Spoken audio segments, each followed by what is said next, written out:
صحیح مسلم حدیث نمبر 7084۔ حضرت ابو سعید خدری رضی اللہ تعالی عنہ فرماتے ہیں، میں نے اس حدیث کو نبی اکرم صلی اللہ علیہ وسلم سے نہیں سنا، بلکہ مجھ سے حضرت زید بن ثابت رضی اللہ تعالی عنہ نے بیان کیا۔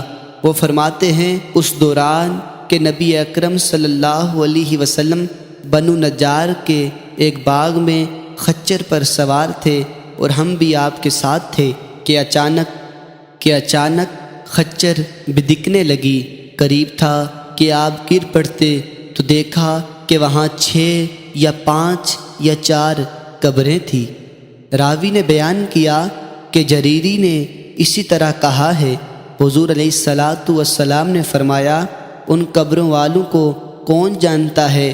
ایک شخص نے عرض کیا، میں جانتا ہوں۔ آپ نے پوچھا، یہ لوگ کب فوت ہوئے؟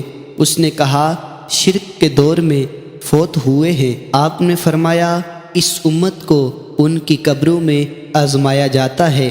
اگر مجھے یہ ڈر نہ ہوتا کہ تم اپنے مردوں کو دفن نہیں کرو گے تو میں اللہ تعالیٰ سے دعا کرتا کہ وہ تمہیں عذاب قبر سنائے جو میں سن رہا ہوں۔